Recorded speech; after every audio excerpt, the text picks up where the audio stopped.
Tung Desem Waringin, pelatih sukses nomor 1 di Indonesia versi majalah marketing, pembicara terbaik di Indonesia versi majalah marketing, The Most Powerful People and Ideas in Business in Indonesia versi majalah SWA. Financial Revolution Series. Bagaimana membuat peternakan uang? Sebelum saya mulai, saya mau tanya dulu. Enak mana? Punya peternakan uang atau peternakan kambing? Tolong dijawab. Enak mana? Kalau jawaban Anda tentu lebih enak peternakan uang, ada yang salah. Sekarang begini, kalau Bapak Ibu datang di tempat saya, kemudian di samping rumah kanan saya kasih duit 100.000, di samping kiri saya kasih duit 5.000 rupiah. Mana yang Bapak Ibu ambil? Nah, kalau jawabannya 100.000, salah. Yang benar adalah dua-duanya. Sebelum saya mulai bagaimana kita mempunyai peternakan uang, kita harus sadar terlebih dahulu bahwa kita masih punya keyakinan-keyakinan yang salah, money blueprint yang salah yang harus kita rubah. Orang yang kaya pakai kata-kata dan, orang yang miskin pakai atau. Pilih mana? Anda kaya tapi tidak bahagia atau miskin tapi bahagia? Pilih mana? Betul, Anda boleh milih kaya tapi bahagia. Betul, dahsyat sekali gitu ya. Rekan saya yang baru rekaman di sini ngomong, aduh, pasti pilih kaya dan bahagia. Betul. Sekarang saya mau tanya lagi, pilih mana? Kaya tapi mati muda atau miskin panjang umur?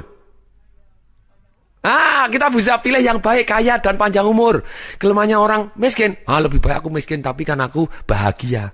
Lu kalau boleh milih, kenapa Anda tidak boleh milih kaya dan bahagia? Itu kita pilihan. Jadi orang kaya pakai kata dan.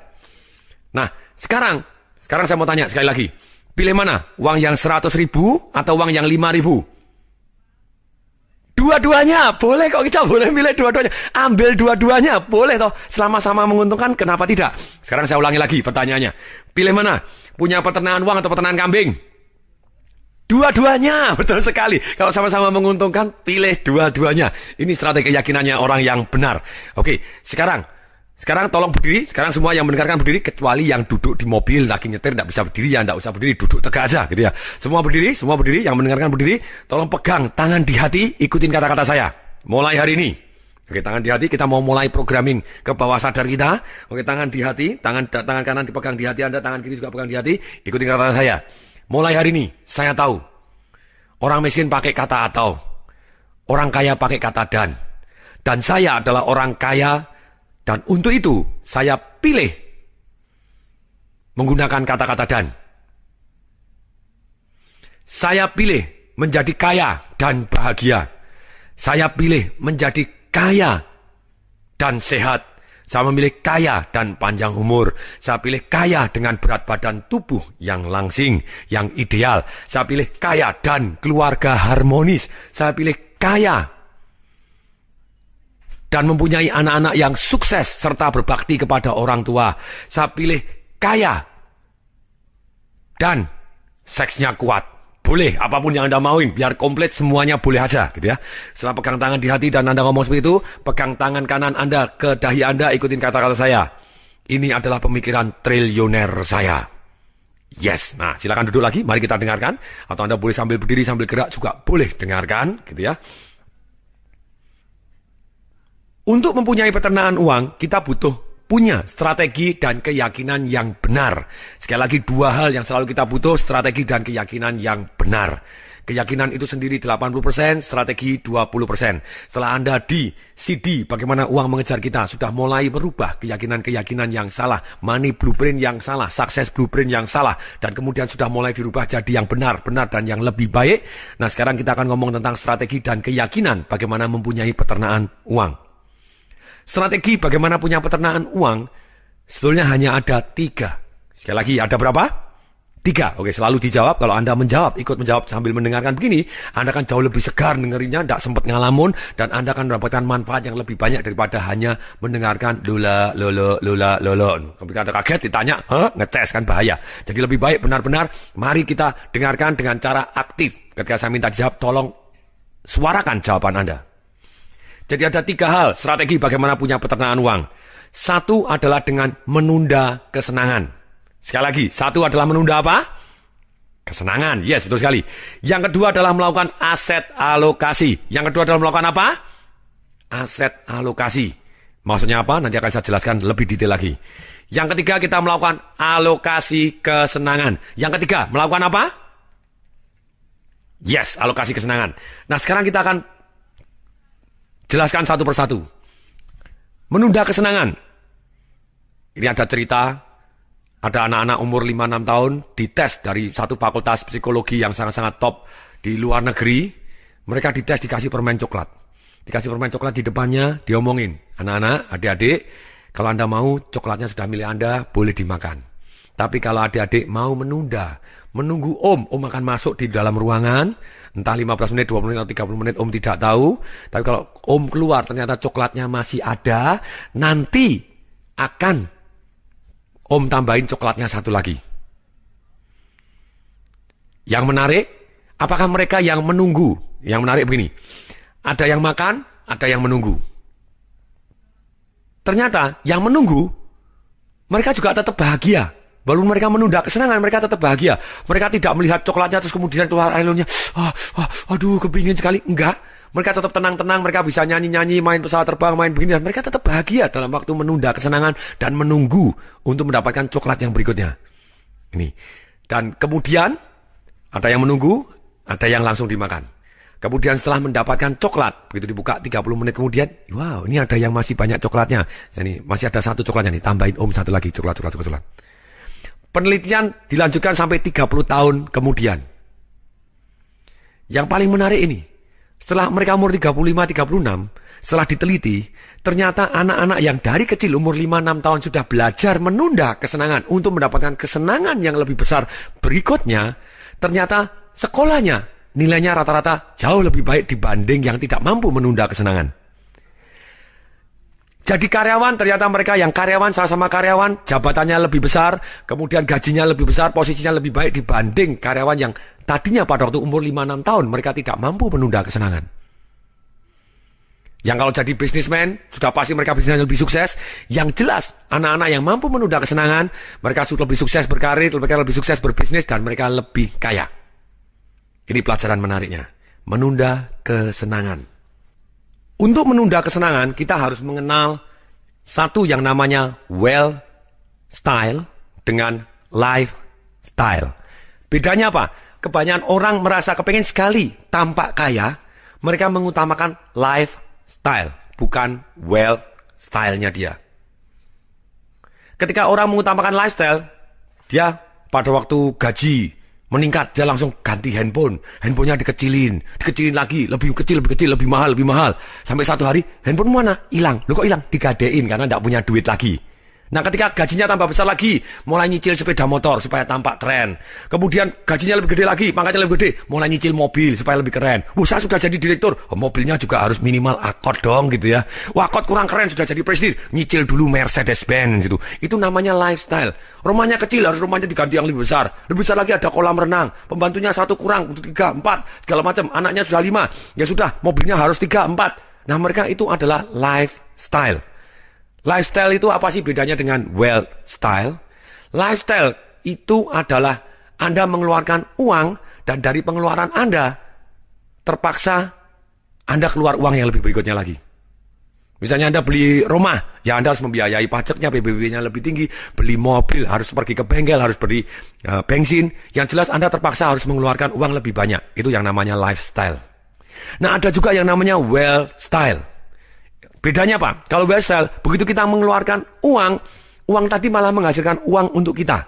Jadi itu adalah gaya yang membuat kita benar-benar jadi kaya, bukan gaya yang membuat kita tampak kaya. Jadi wealth style, ketika saya masukkan misalnya investasi ke dalam beli rumah, rumahnya saya sewakan, ternyata Roma tadi menghasilkan uang setiap bulan untuk saya. Itu namanya wealth style. Saya buka bisnis-bisnis, saya investasi misalnya di reksadana ataupun di saham yang ada capital gain juga, kemudian ada juga pembagian dividen, ada royaltinya, pembagian keuntungan.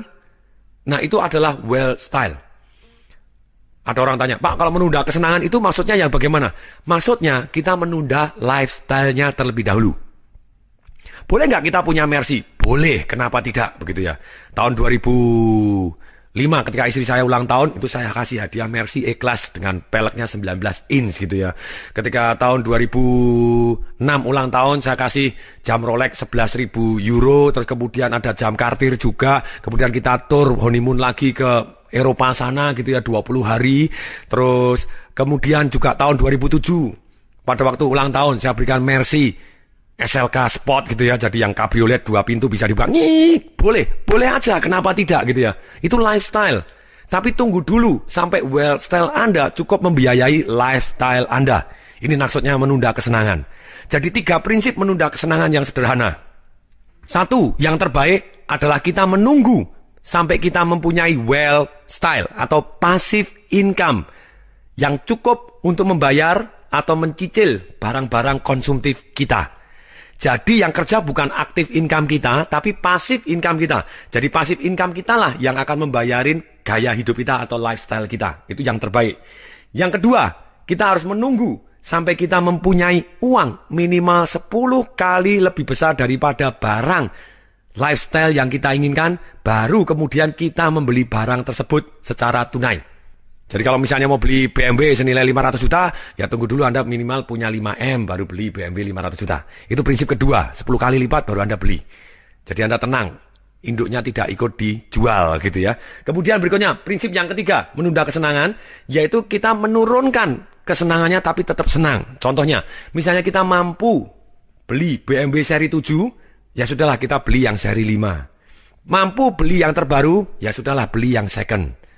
Tetap lifestyle ini bisa dibiayain dengan cara itu. Tapi saran saya, yang pertama yang terbaik, yaitu tunggu sampai passive income kita atau wealth style kita, di mana investasi kita, passive business income kita, royalti yang kita dapatkan, ternak duit kita, benar-benar menghasilkan uang yang bisa membiayai gaya hidup kita. Kita lebih tenang. Misalnya Anda beli Mercedes-Benz seri Sport, sudah pasti begitu buka pintu pertama kali, itu turun 200 juta. Besoknya buka lagi kedua kali, turun 10 juta. 3 kali 10 juta. Setiap buka turun 10 juta, 5 juta, turun terus gitu ya. Nah itulah. Jadi kalau Anda dari aktif income, apalagi Anda sampai utang-utang untuk gaya duluan, apa yang terjadi? Anda sakit hati. Begitu dijual Anda sakit hati. Bayar bunganya begitu besarnya, dijual begitu murahnya gitu ya. Itu sungguh menyedihkan itu. Memang ada beberapa level konsumtif gitu ya. Ada level konsumtif yang paling jelek tadi. Kalau ini tadi prinsipnya kita harus menunda kesenangan tadi adalah tunggu sampai pasif income-nya. Yang pertama, yang kedua ya kita punya 10 kali lipat kita berikan tunai. Yang ketiga adalah yang Anda menurunkan kadar kesenangan. Bisa beli seri 7, beli seri yang 5 begitu ya. Beli S-Class, beli yang E-Class. Tidak masalah, turunkan sedikit. Sisanya dikasihkan ke wealth style Anda atau pasif income Anda, ternak duit Anda. Nah, yang paling jelek, yaitu yang level keempat, yang paling jelek untuk ceritanya prinsip menunda kesenangan ini bukan menunda kesenangan lagi, tapi Anda memajukan kesenangan. Ini yang paling parah. Rata-rata orang di Indonesia, kalau saya tidak boleh ngomong 80%, ya sudahlah 50%. Padahal saya yakin lebih dari atas 80%. Apa yang dilakukan? Mereka utang duluan untuk menikmati kenikmatan jangka pendek, jangka panjangnya sengsara setengah mati. Mereka nyicil A, nyicil B, nyicil C, nyicil D untuk dinikmatin, untuk gaya kelihatannya tampangnya tampang kaya, tapi utangnya tagihannya gagak karu-karuan. Tagihan kartu kreditnya ada 8, masing-masing satunya sudah mentok semua, 20 juta, 160 juta, dituntut sana, digugat sini, diributin, penagihan, digembrongin, ditongkrongin, ditagih. Hidupnya tidak nikmat karena dia bukan menunda kesenangan tapi malah memajukan kesenangan. Itu yang paling parah gitu ya. Jadi saran saya, please deh, kita lebih baik sabar dulu. Boleh nggak senang-senang? Boleh. Pada waktu saya mulai ngajar Financial Revolution di awal-awal karir saya naik mobil Panther Miyabi, warnanya ungu, tahun 95, 96 gitu ya. Penyok depan, penyok atas, penyok bawah. Kadang hujan gitu saya harus basah kuyup karena wipernya mati, jadi tangannya harus jadi wiper keluar gitu baru bisa terang, takut nabrak begitu ya. Tapi apa yang terjadi? Tetap saya tidak jual. Ketika saya ngasih seminar-seminar tentang bagaimana jadi kaya dengan cepat dan aman seperti begitu, orang tanya, wah ngajar bagaimana jadi kaya, ternyata naik mobilnya Panther penyok, warnanya ungu lagi. Dia belum tahu rahasia satu lagi, bukan punyanya lagi. Ternyata pinjaman dari adik saya, jadi saya sendiri tidak punya mobil. Tapi saya punya prinsip, terserah, saya mau benar-benar kaya kok, bukan tampak kaya. Bukan lifestyle-nya yang gayanya doang, enggak, tapi punya well style yang menunjang kita jadi kaya. Nah, untuk menunda kesenangan ini butuh disiplin. Setelah saya cukup disiplin, makanya hari ini saya nikmatin benar istilahnya well style saya. Sedemikian sehingga well style saya cukup membiayai sedemikian sehingga well style saya cukup untuk membiayai lifestyle saya. Kemudian strategi kedua untuk bagaimana mempunyai peternakan uang. Kalau yang pertama adalah strateginya menunda kesenangan, yang kedua adalah melakukan satu yang namanya aset alokasi. Aset alokasi ini kita memanfaatkan satu yang namanya pilihan investasi yang tepat. Kemudian yang kedua, adanya uang yang kita sisihkan dari menunda kesenangan sana. Yang ketiga, adanya faktor bunga berbunga yang digulungkan terus-menerus. Tidak diambil hasilnya tapi digulungkan lagi. Yang keempat, adanya waktu. Waktu kita sudah punya. Pilihan yang tepat, kita bisa terus belajar. Bunga berbunga sudah ada dimanapun, serta uang, karena kita sudah menunda kesenangan maka kita punya. Jadi empat-empatnya kita sudah punya. Uang, investasi yang kita pilih tepat, yang bisa berbunga-berbunga. Yang ketiga, yang keempat adanya waktu. Makanya kita akan pasti kaya. Ini prinsip peternakan uang. Ada cerita ketika Albert Einstein pertama kali datang di Amerika, dan kemudian setelah dia berkeliling-keliling Amerika, kemudian mau pulang ke negaranya sebelum dia akhirnya pindah ke Amerika. Ditanya oleh wartawan di Amerika, Albert Einstein, apa yang paling kamu sukai dari Amerika? Jawabannya begini, saya suka keajaiban dunia yang ke-8. Wartawannya, what? Memangnya ada keajaiban dunia yang ke-8? Albert Einstein ngomong, saya 1-7 saya juga nggak hafal, tapi yang ke-8 saya tahu persis ada di Amerika. Apa itu? Bunga berbunga. Sebelumnya bagi yang agamanya tidak mengizinkan tentang bunga, saya juga bisa katakan bagi hasil yang tidak diambil digulung lagi. Boleh? Jadi kita bisa kok metode syariah yang menghasilkan income dari kita, tapi kita tidak ambil, kita gulungkan lagi. Itu samalah dengan bunga berbunga, tapi dengan bahasa yang berbeda, yang lebih sah. Karena ada prinsip yang berbeda juga di belakangnya antara bunga dengan prinsip bagi hasil gitu ya. Tapi dalam hal ini maksudnya apa? Ketika dapat bagi hasil, kita gulung lagi, gulung lagi, gulung lagi. Nah, keajaiban dunia yang ke-8 ini, contohnya misalnya, ada satu transaksi yang terbesar sepanjang sejarah. Pulau Manhattan, yang di tempatnya ada New York, ada patung Liberty, ada Wall Street gitu ya. Yang sekarang ini adalah tempat New York, yang dimana ada Empire State Building, ada Wall Street, ada Times Square, Rockefeller Center, Trump Tower, dan semuanya tadi. Pada waktu itu, Pulau Manhattan di tahun 1626 masih kosong. Dan kemudian ada satu transaksi. Dan transaksi tadi adalah senilai 24 US dollar saja. Waktu itu ditukar dengan manik-manik semuanya. Kalau dikurus dengan sekarang sekitar harganya adalah 24 US dollar. Oke, mari kita lihat. 24 US dollar, kalau misalnya itu dibungakan 8% dan diinvestasikan hingga tahun 2008, tidak peduli inflasinya berapapun, konsisten 8% setiap tahun, 24 US dollar dari tahun 1626, tidak ditambah 1 rupiah pun, 1 sen pun, 1 US dollar pun, maka di tahun 2008 dengan bunga 8% per tahun, dari tahun 1626 atau tepatnya 382 tahun kemudian, maka hasil investasi tadi mencapai hampir 500 triliun US dollar. Nah, kalau 500 triliun US dollar, maka hari ini satu pulau Manhattan, termasuk New York-nya, termasuk Empire State Building, termasuk Wall Street, termasuk Times Square, Rockefeller Center, Trump Tower, kita bisa beli cash keras, plus sak isi-isinya, sak komputernya, sak mobilnya, semua aset yang di sana bisa kita beli dengan tunai. Menarik? Sangat menarik gitu. Itulah yang namanya keajaiban dunia yang ke-8 versi Albert Einstein. Kalau kita memanfaatkan satu yang namanya bunga berbunga, investasi yang kita gulung tidak kita ambil, kita sabar dulu membesarkan angsa emas kita, supaya angsa emas kita banyak dan sehat-sehat, telurnya jadi tambah banyak. Kita gulung dulu, angsa emasnya tidak disembelih dulu, kita akan jadi kaya. Kelemahannya orang, mereka sangat-sangat kepingin mendapatkan emas yang lebih banyak, tidak nunggu telurnya, tidak telurnya diternain dulu, tidak dibuat menjadi angsanya lebih banyak, angsanya malah disembelih. Habis sak modalnya, habis sak pokoknya, dia tidak punya peternakan uang, kehidupannya dia jauh lebih sengsara. Wah Pak, kalau saya harus, masih ada orang yang protes. Wah Pak, kalau saya masih harus nunggu 382 tahun, kemudian kan saya sudah mati duluan. Oke, saya ngomong lagi. Misalnya kita ngomong, nabung uang Rp 100 per bulan. Bisa? Bisa lah, nabung Rp100 per bulan, bisa. Kalau bunganya 25%, bunganya 25%. Karena unsurnya masih ingat, tadi sejumlah uang, kemudian ada bunganya, investasi yang melakukan bunga berbunga atau bagi hasil, kemudian ditambah lagi, digulung lagi. Yang berikutnya, adanya waktu, gitu ya. Ada uang, ada investasi, ada sistem bunga berbunganya atau bagi hasil yang terus digulungkan, yang kemudian ada waktu. Ada 4 hal ini kita bisa jadi kaya raya luar biasa. Semua orang bisa jadi kaya raya. Nah ternyata kalau kita nabung Rp100 per bulan dengan bunga 25% per tahun selama 50 tahun, uang yang kita keluarkan Rp100 per bulan, 1 tahun cuma Rp1.200. 10 tahun berarti 12.000, 50 tahun berarti Rp60.000. Kalau Rp60.000 ini kira-kira kalau dalam waktu tadi 50 tahun kira-kira jadi berapa? Aha, dengan efek bunga berbunga jadi Rp1.179.000.000. Itu duit Rp100 doang gitu ya. Nah kalau kita bilang, Pak saya tidak mau nabung lah, tidak mau nabung, saya 60.000 sudah ada di kantong, saya taruhin 50 tahun kemudian untuk warisan anak saya. Kira-kira jadi berapa? Kalau kita naruh duit 60.000 hari ini, kita biarkan bunga berbunga 25% setahun, dalam waktu 50 tahun, maka uang tadi akan menjadi 14.159.000. Padahal kita tidak nambahin apapun. Ajaib? Ajaib, makanya itu dikatakan oleh Albert Einstein, keajaiban dunia yang ke-8. Setuju? Setuju. Oke. Nah sekarang begini, ada orang masih protes lagi.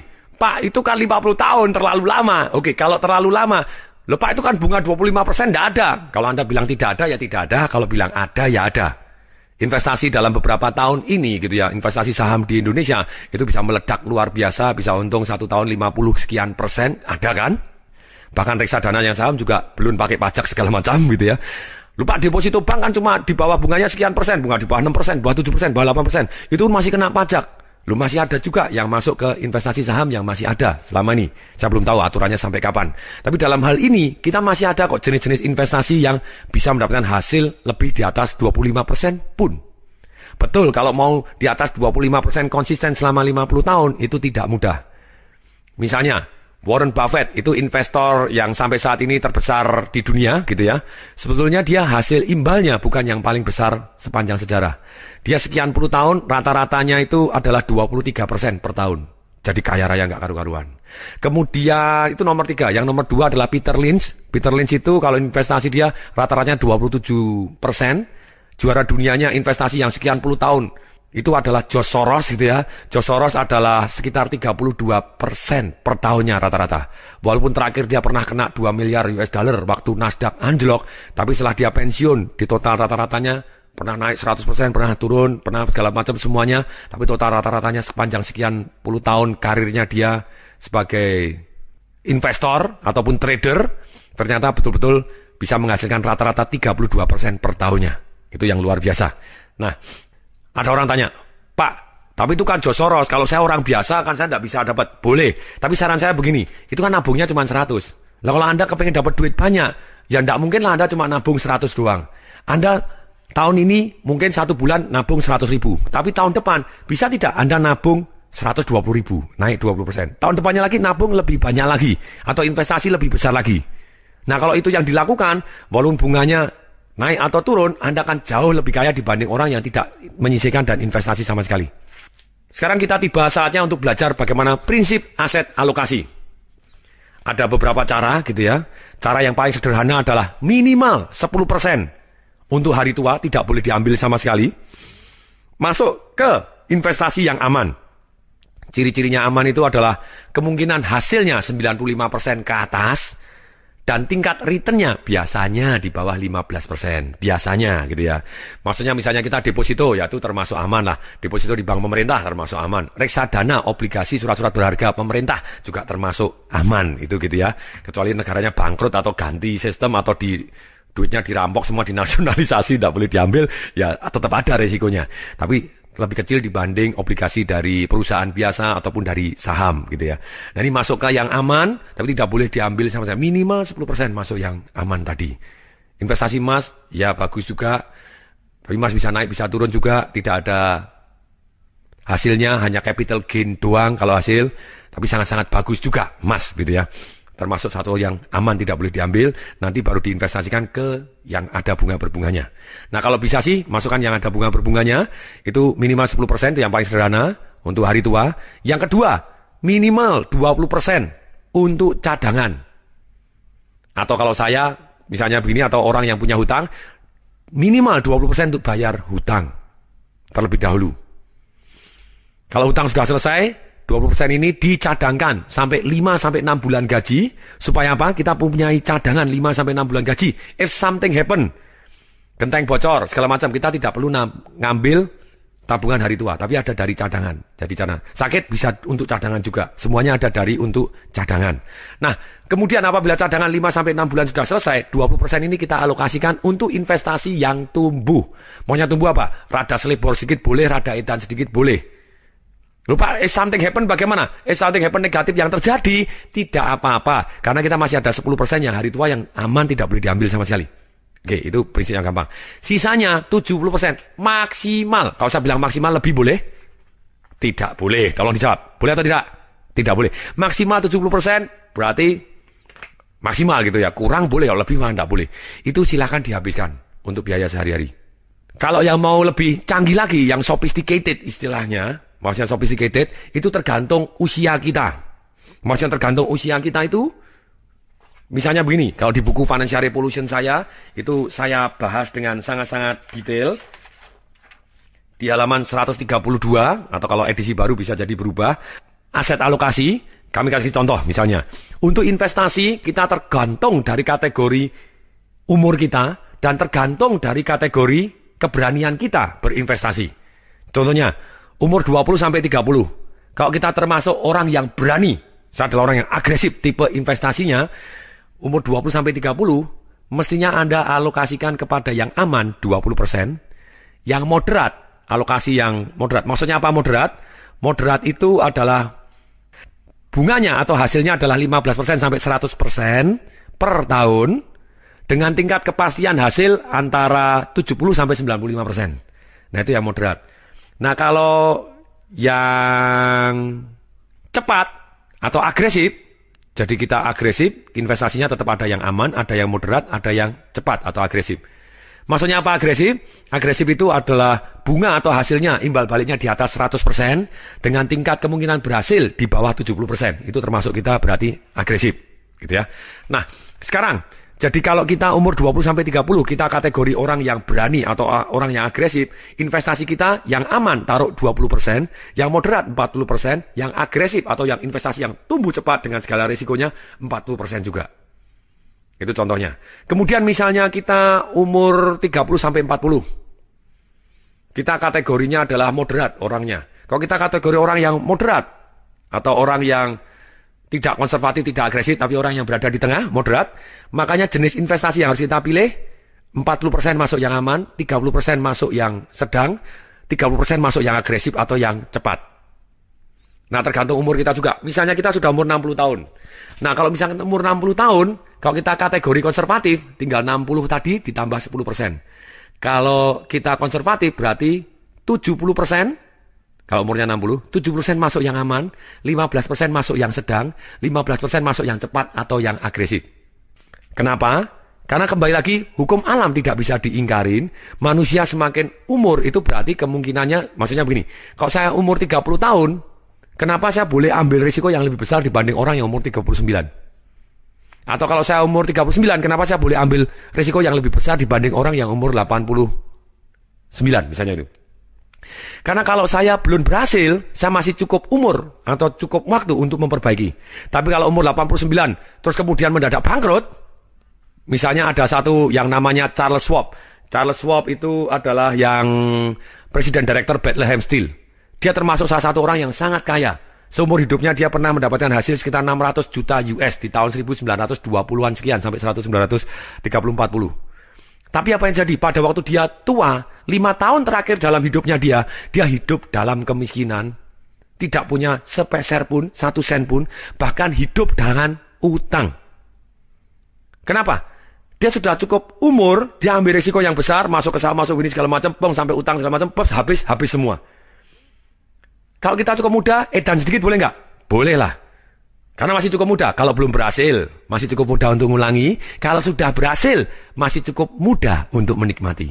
Tapi kalau kita sudah mulai umur, kita jenis investasinya, walaupun kita kategori agresif pun, kita harus taruh yang ke aman jauh lebih banyak dibanding yang berisiko. Waktu itu ada satu pemilik radio, waktu saya selesai ngasih talk show di radio, terus kemudian langsung saya berangkat seminar, dia nyusul. Nyari saya di ruangan siaran dadat, kemudian dia nyusul ke tempat saya seminar, nungguin sampai jam 8 malam selesai, kemudian dia ketemu Gus ngomong, terima kasih Pak Tung, saya dengerin siaran radio Anda, saya baru sadar, saya ini sudah umur 60 lebih ya. Ya bener ya Pak Tung ngomong, kalau orang punya duit 10 miliar, jadi 20 miliar, dia tidak tampak pintar, biasa-biasa aja, dan gaya hidupnya juga tidak berubah begitu banyak, sudah naik Mercy ya enggak berubah banyak lah. Tapi kalau 10 miliar jadi 0, tampak goblok setengah mati. Dan gaya hidupnya pasti berubah total. Saya ini mau buka, ini Pak Tung, saya mau investasi gede-gedean, tak taruh kan, saya mau utang. Saya pikir juga benar, saya sudah umur 60 sekian, hampir 70. Lah kalau saya taruh gini, tambah kaya juga, efeknya juga tak begitu banyak dengan gaya hidup saya. Tapi kalau kena semua, saya sengsara sekali tuanya nanti. Kalau butuh kesehatan, butuh apa, saya celaka. Oh terima kasih Pak Tung, terima kasih. Saya bilang, you are most welcome. Saya bilang gitu. Terima kasih kembali begitu ya. Saya senang sekali bisa bermanfaat untuk orang yang banyak. Jadi mulai hari ini, Bapak Ibu, please deh, Anda melakukan aset alokasi berdasarkan tingkat umur Anda. Nah, itu satu, yang tadi yang sederhana, yang kedua yang canggih, yang ketiga yang jalan tengah. Yang sekarang saya mulai ajarkan lebih daripada yang sederhana yang cuma 10, 20, 70 tadi, yaitu apa? Saya ajarkan sekarang yang terbaru adalah aset alokasi 1, minimal 10% untuk hari tua. Tidak boleh diambil sama sekali, digulungkan terus, cari yang bunga berbunga. Yang kedua, minimal 10% dialokasi dari income kita untuk pendidikan. Dikatakan oleh Benjamin Franklin, Bapak kemerdekaan, Bapak human right, pencipta anti petir di Amerika, orang yang sangat dihormatin di Amerika. Uang 100 US dollar di Amerika itu wajahnya Benjamin Franklin. Bukan George Washington yang presiden yang pertama, bukan Thomas Jefferson, bukan Bill Clinton juga bukan gitu ya. Tapi orang yang bukan presiden, dialah yang membantu mendirikan negara Amerika yang namanya Benjamin Franklin. Orang yang sangat dihormatin di Amerika, ditaruh di gambar mata uang yang paling besar di Amerika. Benjamin Franklin punya prinsip begini, dia cuma dia sekolah cuma berapa bulan gitu ya, cuma berapa bulan doang, tapi dia bisa pinter luar biasa, dia sukses luar biasa. Dia ngomong begini, 1 rupiah, kalau dia biasanya bahasanya $1 atau 1 sen, terserah gitu ya. 1 rupiah ditaruh di kepala kita, akan kembali ribuan kali, jutaan kali di kantong kita. Itu kata-kata Benjamin Franklin. Jadi saran saya, selain Anda prinsip untuk mengalokasikan untuk hari tua, please alokasikan untuk pendidikan. Beli buku, ikut seminar, beli CD audio, dengarkan. Ini, traktir orang-orang yang jauh lebih kaya dibanding Anda. Kita harus terus belajar. 10% adalah untuk pendidikan. Sekarang saya mau tanya, mana yang lebih menghasilkan uang? Leher ke atas atau leher ke bawah? Nah, ada yang malah menjawab leher ke bawah. Ada yang lebih jelas lagi pinggang ke bawah. Saya tidak ikut-ikut.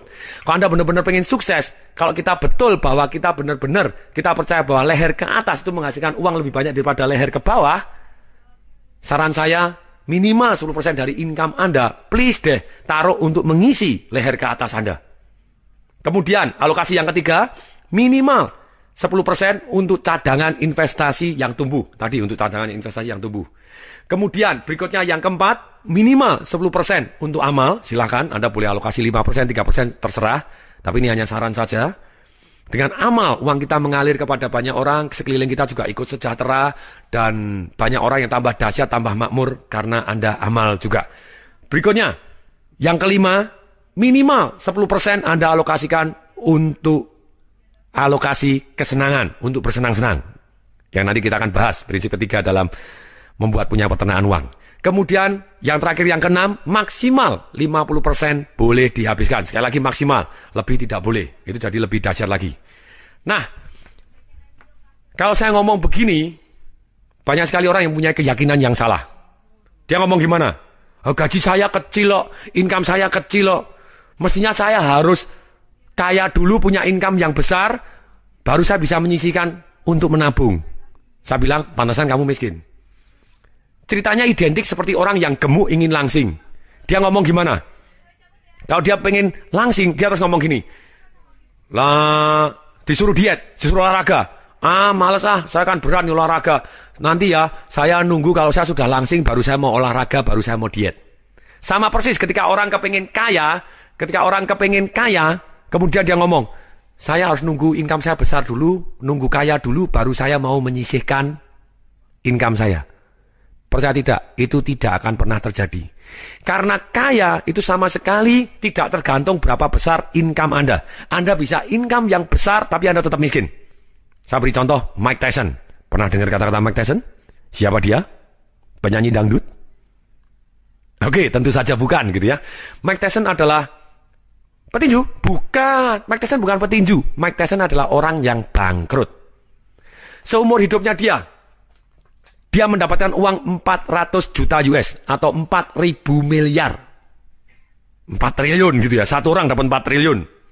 Nah, ternyata baru umur 42 tahun dia sudah menyatakan bangkrut dan masih utang 36 juta US.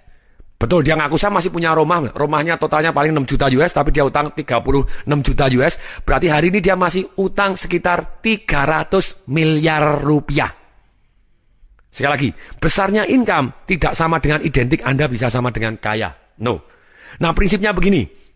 Ini adalah untuk mendidik habit. Sekali lagi, kalau Anda ingin merubah hasil menjadi konsisten, Anda harus mempunyai habit orang kaya. Kalau habit Anda habit orang miskin, dan keyakinan Anda orang miskin, walaupun Anda dikasih duit yang besar pun, dapat income yang besar, atau dapat lotre, dapat istri atau suami orang yang kaya, dapat warisan yang luar biasa, dalam waktu 3 tahun, 5 tahun, Anda kembali kiri.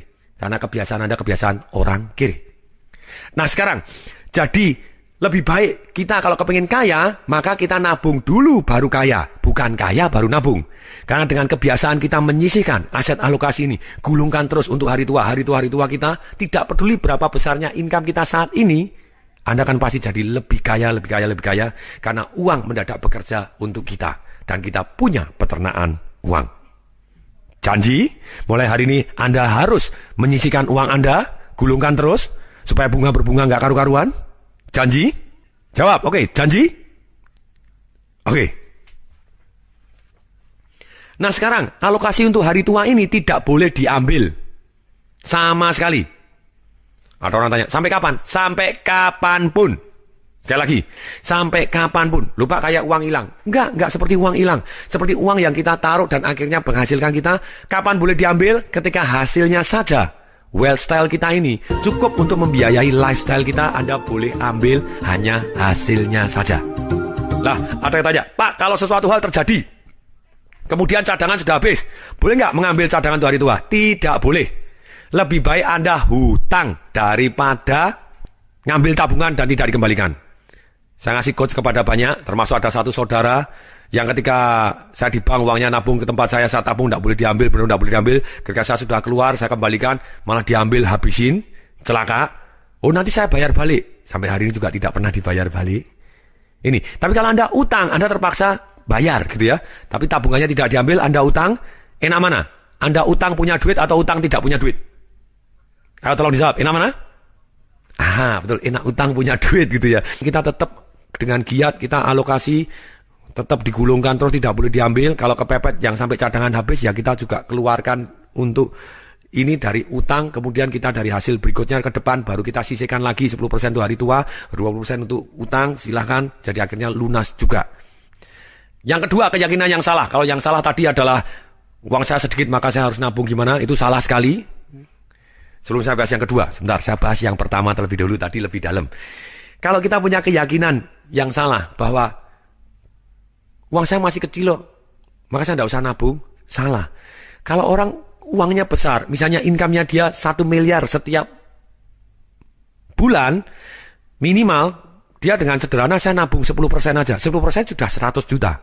Tapi kalau income Anda cuma 1 juta, malah tidak nabung sama sekali, celaka. Mestinya Anda harus persentasenya lebih besar, sehingga ikat pinggangnya lebih kenceng, dan Anda bisa 20%, 200 ribu, baru Anda bisa jauh lebih cepat daripada Anda cuma 10%. Jadi mestinya semakin kecil income Anda, seharusnya semakin besar dana yang disisihkan untuk digulung, baru Anda secepat mungkin akan punya peternakan uang. Nah, keyakinan yang salah yang kedua dalam melakukan aset alokasi. Ada yang ngomong begini, percuma Pak nabung, nanti kena inflasi. Saya pernah memberikan presentasi pada waktu itu kepada Ibu Doktor penasehat ekonomi Indonesia dari satu universitas yang sangat-sangat terkenal gitu ya. Nah, kemudian waktu saya cerita, ini loh Bu, nabung duit sedikit, hasilnya bisa dahsyat luar biasa.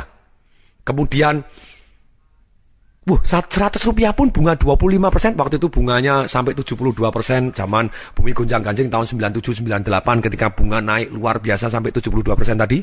Saya bilang, Bu, nabung 100 rupiah aja, 25%, 50 tahun, jadi 1 miliar.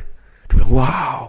Kemudian saya tanya, kalau 60 ribu aja kita taruh tanpa ditambahin, bunga 20%, jadi 14 miliar 159 juta dalam waktu 50 tahun. Dan wow, luar biasa ya. Saya biasanya ngeluarin duit handphone tidak peduli. Wah, betul juga ya, kekuatannya sungguh-sungguh sangat mengaku. Iya Bu, ini namanya keajaiban dunia ke-8, kata Albert Einstein. Saya tegaskan. Kemudian dia bilang, sebentar Patung. Karena dia ahli ekonomi, doktor, dia ngomong gini, Patung sebentar, ada yang salah dari hitungan Anda belum mempertimbangkan inflasi. Saya ngomong gimana? Aduh Bu, nabung 100 rupiah aja ngitung inflasi lagi. Satu. Yang kedua Bu, enak mana? Inflasinya ribuan persen atau berapapun, enak mana? Dalam waktu 50 tahun Anda punya duit 14 miliar 159 juta atau tidak punya duit sama sekali. Nah ini kelemahannya orang tidak mau nabung, salah. Kalau adanya inflasi itu adalah bukan alasan kita untuk tidak mau nabung, tapi alasan kita untuk nabung lebih banyak, terus menambahin dan cari investasi-investasi yang lebih besar daripada inflasi. Itu alasan yang benar. Bukan untuk menghentikan kita, tapi untuk membuat kita jauh lebih bijaksana memilih jenis investasi, dan jauh lebih bijaksana setiap tahun kita tambahin lebih besar, setiap bulan kita tambahin, maka kita akan jauh lebih besar dari inflasi dan kita tetap menang daripada inflasi. Oke, contoh misalnya, saldo awal 5 juta, tiap bulan nabung 1 juta, asumsi bunga 14%. Dalam waktu 20 tahun, duit 5 juta yang ditambah 1 juta ini menjadi 1,39 miliar rupiah. Yang menarik, kalau kita nabungnya lebih awal 5 tahun aja, jadi 25 tahun. Duit yang 1,39 tadi sebetulnya sudah jadi 2,89 miliar. Jadi kalau kita telat 5 tahun, ruginya lebih dari 100%. Ada yang tanya kalau begini, aduh, kenapa kau nggak 5 tahun yang lalu Pak, saya dengerin CD Anda. Woi. Saya beritahu, prinsip menanam pohon beringin itu yang paling bagus adalah 30 tahun yang lalu. Itu saat yang paling tepat, 30 tahun yang lalu. Nah, saat yang tepat yang berikutnya kapan? Sekarang. Sama persis sebelumnya prinsip bunga berbunga nabung ini yang paling tepat kapan? Waktu Anda masih muda, masih umur 13-15, Anda sudah punya disiplin ini, tidak pernah diambil, gulung, Anda kaya raya luar biasa. Tapi kalau itu tidak, saat yang paling tepat kapan? Sekarang. Kapan? Oke, terima kasih setelah dijawab. Nah, kemudian berikutnya, ada yang lebih menarik lagi. Misalnya tadi, kalau kita nabungnya tadi, saldo awal 5 juta, setiap bulan kita tambahin 1 juta dengan asumsi bunga 14%, kita bukan 25% lah, 14% misalnya, ada reksadana, pendapatan tetap, atau campuran dengan saham, yang lebih aman, sudah kita bagi resikonya, begitu ya. Nah, kemudian, kalau misalnya tahun ini 1 bulan kita 1 juta, tahun depan dengan kenaikan gaji, dengan inflasi, mungkin tidak kita bisa nabung jadi 1.100.000. Mungkin? Mungkin gitu ya. Nah sekarang begini, kalau kita nabung 10% dari 1.100.000, tahun depannya kita nambah 10% lagi. Jadi 1.100.000 ditambah 110.000, jadi 1.210.000. Tahun depannya lagi kita nambah lagi 10% lagi, dan seterusnya, dan seterusnya, dan seterusnya setiap tahun. Apa yang terjadi? Uang 5 juta, kita tambahin 1 juta, 1 juta, 1 juta, 1 juta terus. Ternyata dalam waktu 25 tahun, uangnya jadi 5,83 miliar. Bayangin kalau ditambahin 10% aja, sudah 2 kali lipat dibanding kalau kita tetap 1 juta, 1 juta. Jadi, saran saya, karena inflasi, maka kita harus terus meningkatkan investasi kita lebih besar setiap tahunnya, maka kita akan menang dibanding inflasi. Ilustrasi cerita yang menarik tentang kejadian ini adalah ada satu rekan saya yang kerja di bank. Kita ngomonglah satu yang namanya, misalnya kasih nama Pak Tekun, yang satu Pak Zero. Ini plus minus kisah nyata yang ceritanya kemudian saya buat dramatisasi sehingga jauh lebih menarik begitu ya. Ceritanya begini. Sama-sama mereka masuk di tahun 1978. Pak Tekun karena dia mulai dari karir dari yang paling bawah, dia gajinya cuma Rp20.000 di tahun 78. Yang satu karena masuk langsung jadi level supervisor atau kelas wakil pemimpin pada waktu itu, gajinya sudah pasti 2 kali 3 kali lipat lebih besar daripada Pak Tekun ini, yang namanya Pak Zero. Apa yang terjadi? Pak Zero ganti mobil, nyicil mobil, nyicil rumah. Dia sebetulnya bukan orang yang jahat, dia amal luar biasa. Saya tidak melarang orang amal, sekali lagi, tapi ceritanya begini. Dia mempunyai lebih dari 20 orang, sekitar 24 orang yang menjadi tanggungannya dia. Dia punya kakak dari istrinya dia, kakaknya dia, kebetulan dua-duanya janda, wanita, dan punya anak 4, ada pembantu yang harus dia pelihara, kakaknya dia juga, yang laki tidak bisa kerja, dia bantu, semuanya bantu. Jadi dia satu orang menanggung beban 24 orang. Angkanya plus seperti itu. Nah dia amal, dia baik. Dan apa yang terjadi, dia juga terus ganti mobil yang lebih baik, kemudian nyicil rumah lebih besar, dan utang-utang terus dengan bunga yang besar, tidak pernah menyisihkan untuk wealth style-nya, lifestyle dan amal, tidak apa-apa. Tapi ketika dia pensiun, ada kejadian yang menyedihkan. Dia beli franchise, tapi franchise-nya gagal total, uang franchise-nya habis, dia rumah tinggal 1, dia bilang aduh susah, rumahnya sekitar 1,2 M, udah utang 400 jutaan, terus kemudiannya sudahlah, dijual aja, dibayarkan utang, pindah ke rumah yang lebih kecil. Tapi waktu mau pindah rumah kecil, ada peluang bisnis, peluang investasi yang bunganya menghasilkan, wah lumayan ini, daripada saya belikan rumah, lebih baik saya ternakkan, saya bisa nyewa. Nggak taunya investasinya investasi bodong yang banyak sekali gitu, yang seperti yang terjadi di lingkungan Indonesia begitu banyaknya, bodong, nggak tahu ketahuan juntrungannya, kelihatannya bunganya besar, nggak ada, hilang juga, habis. Dia punya 4 anak, yang 1 sudah lulus, sudah mulai kerja, 3 masih sekolah, sungguh sedih akhirnya, dia nggak punya uang. Nah, yang satu, yang nama tadi Pak Zero, yang sekarang yang Pak Tekun, mulai dengan gaji 20.000, dia menyisihkan 10%. Dia nabung cuma 2.000. Tahun berikutnya gaji naik, karena 78 pernah terjadi agak gonjang-ganjing, dia naik jadi 30.000, dia tabung 3.000. Kemudian waktu gajinya dia 50.000, dia bukan nabung 5.000, bukan 10%, tapi dia nabung 20.000, berarti 40% dia tabung. Gulungin terus. Menarik, di tahun 1982, 5 tahun kemudian, ketika itu, dia waktu mau menikah, dia sudah mempunyai satu tabungan yang luar biasa. Dia ngomong kepada saya, dia ngomong gini, Pak Tung, waktu tahun 82, saya sudah bisa beli rumah BTN, hanya dengan cicilannya dibayar oleh tabungan saya. Jadi angsurannya per bulan, itu ternyata dengan bunganya dari tabungannya dia selama 5 tahun yang digulung, itu ternyata cukup. Jadi masih surplus. Jadi dari pasif income-nya, dari wealth style-nya dia, dari investasinya, bisa membelikan dia rumah. Ini yang menarik. Terus kemudian dia menikah, dia bilang, wow, ini namanya double income. Double income, pengeluarannya 1. Dengan menikah, dia semakin menabung lagi lebih banyak. Dan kemudian ketika Pak Tekun pada waktu itu, rekan saya di bank tadi pada waktu bumi gonjang-ganjing di tahun 1997-98. Kemudian bank kita itu tadi diambil alih oleh pemerintah. Dan kemudian pimpinan-pimpinan cabang pada stres semua. Wah pasti kita akan diganti. Direkturnya diganti oleh dari pemerintah ini diganti. Nanti pimpinan cabang juga akan diganti. Dia dengan damai sejahtera. Oh, kalau saya diganti juga enggak apa-apa. Saya ini kan jadi pimpinan cabang cuman hobi. Loh, kok cuman hobi? Loh, Bapak punya income dari mana lagi? Loh, saya kan sudah punya peternakan. ketika Pak Tekun ini ngomong bahwa dia sudah punya peternakan, kita semua heran. Kenapa heran? Karena kita sudah tahu bahwa dari dulu dia tidak pernah usaha apapun. Loh, kok mendadak bisa punya peternakan? Loh, peternakan apa Pak? Dia bilang, aku kan punya peternakan uang. Hasil bunganya aja lebih gede dari gajiku. Wow, dia tidak pernah mengeluarkan uangnya dari bank tadi. Dia melakukan satu investasi orang yang paling goblok yang pernah terjadi. Tapi ternyata hasil akhirnya dia termasuk orang yang salah satu yang paling pintar. Dia tidak pernah usaha, tidak pernah dagang, tidak pernah apa. Digulung doang. Dia hanya disiplin. Mengandalkan satu ilmu yang paling primitif yang tidak ada kalahnya, yaitu tekun. Makanya saya kasih nama Pak Tekun gitu ya. Nama samarannya itu dari Pak Tekun. Dan hitungannya begini. Pada waktu itu bunga naik, dia bilang, orang bingung investasi ini, beli dolar naik luar biasa. Saya masih goblok aja deh. Pokoknya saya masuk ke rupiah, tidak pernah saya tarik. Ya pokoknya saya gulung terus, saya tambahin terus. Tapi ngomong-ngomong ya, walaupun saya begini, dulu kalau saya mau beli penter, itu harus nunggu bunga 7 bulan.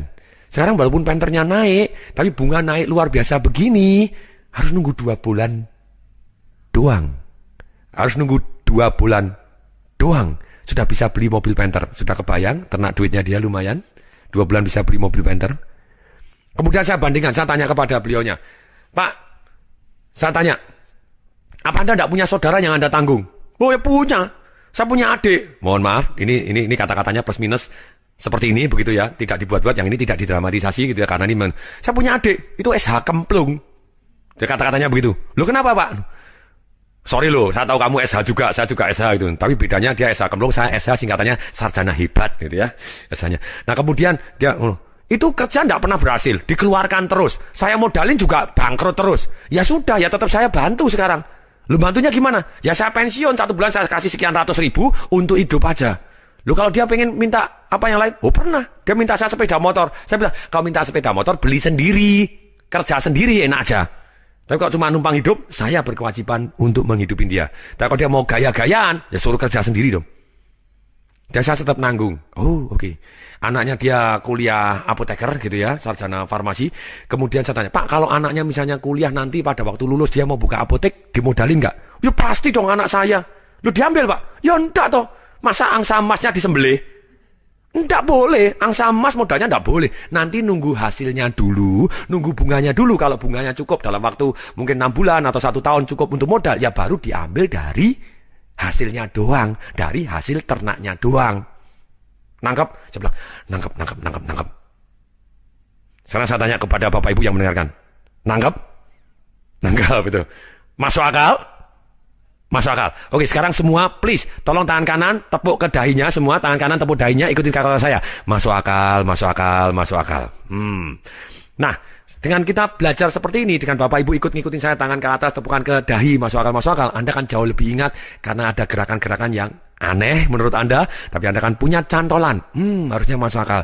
Kalau tekun begini saya gulung dulu, jangan sampai angsanya disembelih, ambil telurnya doang gitu ya. Semoga ini bermanfaat. Berikutnya, strategi ketiga untuk melakukan ternak duit, yaitu kita harus dengan sengaja melakukan satu yang namanya alokasi kesenangan. Loh kenapa ternak duit harus bersenang-senang juga? Karena begini, kesalahan orang dalam mengelola uang ada 2 macam saja.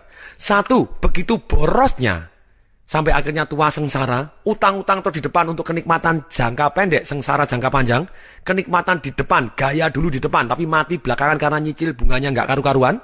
Yang kedua, kesalahannya kebalikannya dari yang boros, yaitu apa? Mereka pelit melilit, gutil mentitil, ngeret keceret. Mohon maaf ini bahasa Jawa gitu ya. Maksudnya ngirit keceret itu mohon maaf gitu ya.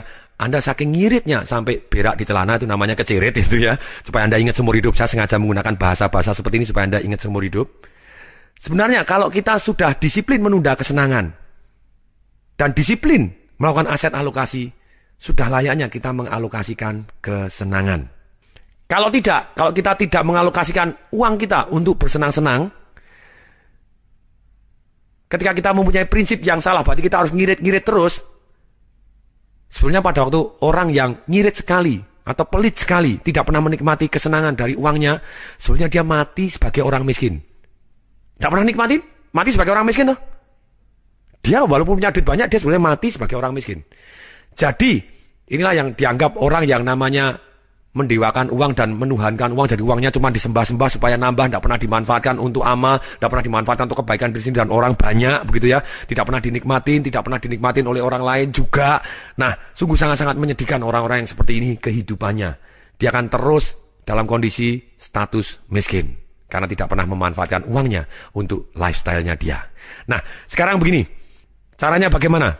Caranya begini. Kalau kita misalnya kasih waktu, kalau kita sudah disiplin 3 bulan minimal, boleh 6 bulan, boleh setahun sekali, tapi minimal 3 bulan ketika kita sudah disiplin melakukan aset alokasi dan menunda kesenangan, 10% yang kita alokasikan untuk kesenangan tadi, kita ngumpul sudah dapat duit 30% selama 3 bulan atau 60% selama 6 bulan, langsung diambil untuk dihabiskan, dinikmatin. Oh, saya pengen beli barang ini, boleh nggak? Saya pengen beli barang ini, boleh nggak? Boleh.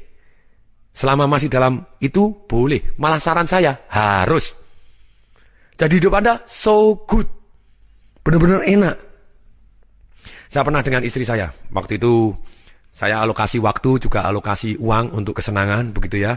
Termasuk untuk anak-anak saya di tahun kapan tuh 2004. Waktu itu masih 1 bulan itu minimal 2 hari saya berikan untuk keluarga saya gitu ya.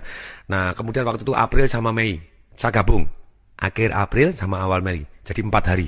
Saya sudah alokasi uang, saya sudah disiplin melakukan tertib. Kemudian saya ngomong kepada istri saya, yuk kita pergi yuk ke Anyer. Nih, kamu yang cari ya, jangan nih. Kalau istri saya cari, oke. Oh ini ada hotel nih, hotel yang paling bagus. Oke. Wah, harganya sekian. Oke, terus kemudian dia, tapi uangnya masih sisa banyak itu. Uangnya sisa banyak. Ya masuk ke Presiden Suite. Loh, tapi Presiden Suite itu 1 malam 3,6 juta loh. Loh ya enggak apa-apa, dinikmatin. Cukup enggak uangnya? Masih cukup. Ya sayu. Nah ini namanya menikmatin hidup gitu ya. Jadi ketika saya disiplin melakukan aset alokasi, saya juga menikmati yang saya suka. Saya senang keliling ke luar negeri, saya senang tinggal di hotel-hotel yang terbaik di dunia, saya tinggal di Ritz-Carlton di Bali, melakukan talaso yang begitu indahnya, yang terbaik di dunia, ternikmat di dunia misalnya. Keaman jiwa, satu hari, 1 malam itu sudah 8 juta sendiri. Tapi programnya begitu menariknya begitu ya. Kemudian pagi-pagi, bangun pagi jam 4, langsung pergi ke Borobudur. Kita melihat matahari terbit di atas Borobudur. Oh, so beautiful. Kekayaan alam di Indonesia yang luar biasa, warnanya biru, indah, ada bukit-bukitnya. Luar biasa sekali. Kemudian sudah selesai, turun, lihat matahari terbit, makan pagi. Kemudian dijemput pakai gajah. Jadi kita naik gajah. Bukan 5 menit gitu ya, 1,5 jam menyusurin sungai gitu ya, dengan keluarga saya, dengan anak saya, dengan istri saya menyusurin sungai, kemudian terus menyusurin sungai, masuk ke sawah, masuk ke kampung, sampai akhirnya kembali ke hotel gitu ya. Jadi kita nikmatin, benar-benar nikmatin something yang orang lain mungkin tidak rela untuk menikmatin. Saya rela dan saya senang ketika saya sudah melakukan aset alokasi. Demikian juga untuk amal, Anda harus amal. Dan kalau kita sudah alokasikan, kita amalnya jauh lebih damai. Dan kalau Anda semakin banyak amal dalam proporsi yang tepat tadi, kenapa proporsi tepat dan tidak tepat? Manusia ada panggilannya sendiri-sendiri.